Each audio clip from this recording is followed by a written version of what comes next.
ಸುಲಭವಾಗಿ ಬೇಗನೆ ನಾವು ಪಲಾವ್ ಮಾಡ್ಕೋಬೇಕು, ಇಲ್ಲ ಮಕ್ಕಳಿಗೆ ಬ್ರೇಕ್ಫಾಸ್ಟ್ ಅಥವಾ ಲಂಚ್ಗೆ ಕ್ವಿಕ್ ಆಗಿ ಮಾಡ್ಕೋಬೇಕಂದ್ರೆ ಇದೊಂದು ಒಳ್ಳೆ ರೆಸಿಪಿ ಆಗಿರುತ್ತೆ. ಸಿಂಪಲ್ ಆಗಿರುತ್ತೆ, ಜಾಸ್ತಿ ಏನು ಮಸಾಲ ಹಾಕದೇನೆ ರುಚಿಯಾಗಿ ಮಾಡುವಂತ ಒಂದು ಪಲಾವ್ ರೆಸಿಪಿ ಇದಾಗಿದೆ. ಹಾಯ್ ಎಲ್ರಿಗೂ ನಮಸ್ಕಾರ, ಹೇಗಿದ್ದೀರಾ? ವೆಲ್ಕಮ್ ಬ್ಯಾಕ್ ಟು ದೀಪಾಸ್ ಕನಸು ಯೂಟ್ಯೂಬ್ ಚಾನಲ್. ನಾನು ನಿಮ್ಮ ದೀಪ.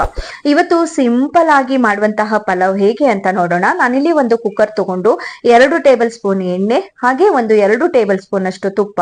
ಈ ತುಪ್ಪ ಬಿಸಿ ಆಗ್ತಾ ಇದ್ದ ಹಾಗೆ ಚಕ್ಕೆ, ಏಲಕ್ಕಿ, ಲವಂಗ ಹಾಗೆ ಪಲಾವ್ ಎಲೆಗಳನ್ನ ಹಾಕಿ ಒಂದ್ ಸ್ವಲ್ಪ ಫ್ರೈ ಮಾಡ್ಕೊಂಡೆ. ಫ್ರೈ ಆಗ್ತಾ ಇದ್ದ ಹಾಗೆ 1 ಟೀ ಸ್ಪೂನ್ ಜೀರಿಗೆ, 1 ಟೀ ಸ್ಪೂನ್ ಸೋಂಪು ಕಾಳನ್ನ ಹಾಕಿ ಮತ್ತೆ ಫ್ರೈ ಮಾಡಿದೆ. ಹಾಗೆ ಮತ್ತೆ 2 ಈರುಳ್ಳಿನ ತಗೊಂಡು ಸಣ್ಣದಾಗಿ ಕಟ್ ಮಾಡಿ, ಈರುಳ್ಳಿ ಬ್ರೌನ್ ಕಲರ್ ಗೆ ಬಂದ ಮೇಲೆ ನಾನು ಇಲ್ಲಿ ಒಂದ್ ಸ್ವಲ್ಪ ಗೋಡಂಬಿ ತಗೊಂಡೆ. ಹಾಗೆ ಒಂದ್ ಸ್ವಲ್ಪ 3 ಹಸಿಮೆಣಸನ್ನ ಕಟ್ ಮಾಡಿ ಎಲ್ಲದನ್ನ ಹಾಕಿ ಎಣ್ಣೆ ಜೊತೆಗೆ ಮತ್ತೆ ಅದನ್ನ ನೀವು ಫ್ರೈ ಮಾಡ್ಕೋಬೇಕು. ಫ್ರೈ ಆಗ್ತಾ ಇದ್ದ ಹಾಗೆ ಒಂದ್ ಸ್ವಲ್ಪ ಕೊತ್ತಂಬರಿ ಸೊಪ್ಪನ್ನ ಸಣ್ಣದಾಗಿ ಕಟ್ ಮಾಡ್ಲು ಹಾಕೋತಾ ಇದ್ದೀನಿ. ಹಾಗೆ ಪುದೀನ ಸೊಪ್ಪನ್ನು ಕೂಡ ಒಂದ್ ಸ್ವಲ್ಪ ಸಣ್ಣದಾಗಿ ಕಟ್ ಮಾಡಿ ಇದ್ರ ಎಣ್ಣೆ ಜೊತೆಗೆ ಮಿಕ್ಸ್ ಮಾಡ್ಕೋತಾ ಇದ್ದೀನಿ.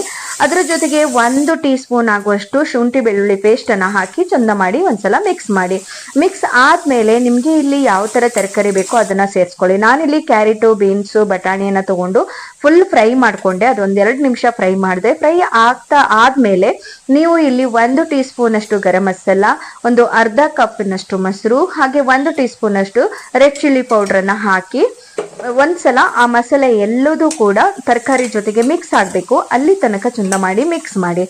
ಈ ಮಿಕ್ಸ್ ಆದ್ಮೇಲೆ ಒಂದ್ ಸ್ವಲ್ಪ ಕುದ್ದ ಆದ್ಮೇಲೆ ಇದಕ್ಕೆ ನಾವು ನೀರನ್ನ ಸೇರಿಸ್ಬೇಕು. ನೀರ್ ಹಾಕೋದಕ್ಕೆ ನೀವು ಅಕ್ಕಿ ಎಷ್ಟು ಪ್ರಮಾಣದಲ್ಲಿ ತಗೊಳ್ತೀರಾ ಅದರ ಡಬಲ್ ಅಲ್ಲಿ ನೀರನ್ನ ಸೇರಿಸ್ಕೊಳ್ಳಿ. ನಾನಿಲ್ಲಿ 2 ಲೋಟ ಅಕ್ಕಿಯನ್ನ ತಗೊಂಡಿದ್ದೀನಿ, ಹಾಗಾಗಿ 4 ಲೋಟ ನೀರನ್ನ ಹಾಕೊಂಡೆ ಮಿಕ್ಸ್ ಮಾಡ್ಕೊಂಡು ಕುದಿಸ್ಕೊಳ್ತಾ ಇದ್ದೀನಿ. ಅದ್ರ ಜೊತೆಗೆ ರುಚಿಗೆ ತಕ್ಕಷ್ಟು ಉಪ್ಪನ್ನ ಸೇರಿಸಿ ಇನ್ನೊಮ್ಮೆ ಮಿಕ್ಸ್ ಮಾಡಿದ್ರೆ ಮತ್ತೆ ಇವಾಗ ನೀವು ನೆನ್ಸಿಟ್ಕೊಂಡು, ನಾನು ಇದನ್ನ ಇಲ್ಲಿ ಬಾಸ್ಮತಿ ರೈಸ್ ಅನ್ನ ತಗೊಂಡಿದ್ದೀನಿ. ಇದನ್ನ ಒಂದು ಅರ್ಧ ಗಂಟೆ ನೆನೆ ಹಾಕೊಂಡಿದ್ದೀನಿ. ಇವಾಗ ನೀರು ಕುದೀತಾ ಇದ್ದ ಹಾಗೆ ನಾವಿಲ್ಲಿ ಅಕ್ಕಿಯನ್ನ ಸೇರ್ಸ್ಕೋಬೇಕಾಗತ್ತೆ.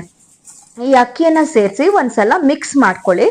ಮಿಕ್ಸ್ ಆದ್ಮೇಲೆ ನೀವು ಮೇಲ್ಗಡೆ ಬೇಕಾದ್ರೆ ತುಪ್ಪವನ್ನು ಹಾಕೋಬಹುದು, ಇಲ್ಲ ಹಾಗೇನೆ ಬಿಡ್ಬೋದು. ತುಪ್ಪ ಮೇಲ್ಗಡೆ ಇರತ್ತೆ, ಅದು ಸಾಕಾಗತ್ತೆ.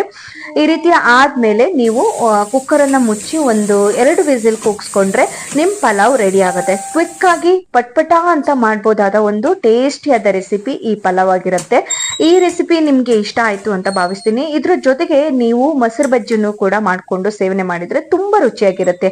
ಈ ರೆಸಿಪಿ ನಿಮ್ಗೆ ಇಷ್ಟ ಆಗಿದ್ರೆ ಖಂಡಿತ ವಿಡಿಯೋಗೊಂದು ಲೈಕ್ ಮಾಡಿ, ಹಾಗೆ ಚಾನಲ್ ಕೂಡ ಸಬ್ಸ್ಕ್ರೈಬ್ ಮಾಡ್ಕೊಳ್ಳಿ ಅಂತ ಹೇಳ್ತಾ ಈ ವಿಡಿಯೋ ನೋಡಿದಕ್ಕಾಗಿ ಎಲ್ರಿಗೂ ತುಂಬ ಹೃದಯದ ಧನ್ಯವಾದಗಳು. ಇನ್ನೊಂದು ವಿಶೇಷತೆಯ ಜೊತೆಗೆ ನಾನು ನಿಮ್ಗೆ ಮತ್ತೆ ಸಿಗ್ತೀನಿ. ಬಾಯ್.